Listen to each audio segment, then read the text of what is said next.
Nice! Yay! Nice! Me and the kids, we really enjoy doing outdoor activities.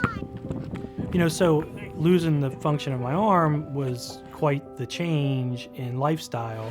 Ready? All right, wrap a foot around. No, I know. All right, I got it. She's freaking out. They always say that, losing the function sometimes creates depression, and I think for me it was kind of the opposite.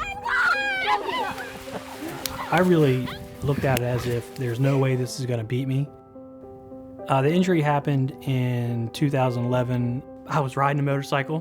We were on a road I didn't know and came over a hill, and there was a blind left-hand turn, and just front tire washed out from under me, and it sent me headfirst into the guardrail.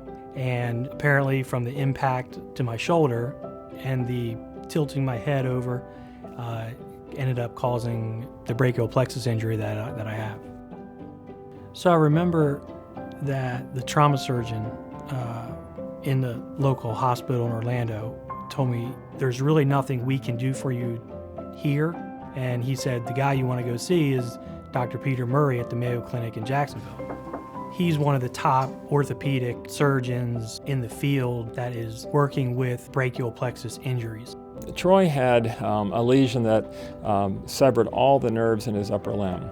There are 5 main nerves that make up the brachial plexus. We refer to those as nerve roots. And those nerves essentially were ripped out of the spinal cord, and that's called a nerve avulsion injury. So he had no neurologic function in his upper extremity. And so there is no way that we have of actually sewing the nerves back into the spinal cord. But we do have ways of taking other nerves and transferring them into the arm in order to bypass or detour around the nerve injury. He really instilled a confidence that there was going to be something we could do to help me. And at that point, you have to realize I had no feeling, no movement in my arm. I think it's important to point out that during my lifetime, when I first started out in orthopedic surgery training, that a lot of these patients received amputations following this injury. And so we've evolved to the point now where we don't even consider amputation, just how we can make the limb better. And so in Troy's case, we took nerves from his chest wall and tied them into the main muscle, the biceps muscle in the arm, in order to get his arm to bend again. Go ahead and bend your elbow up. Anything you can get back is huge. Okay, bend it up again.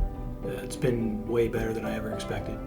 Going from not being able to do anything to having a little bit of movement really lifts your spirit, it lifts your expectation of what you could possibly get in the future, and then I knew the harder I worked at that, the more expectation I could have of going and having my shoulder done and, getting some additional movement there.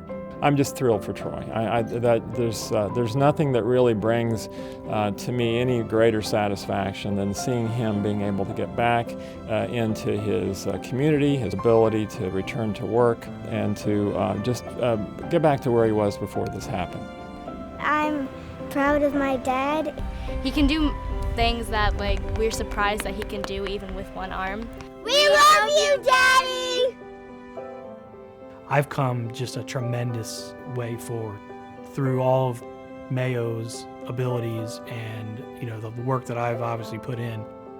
Not everything's perfect, but, it's getting there.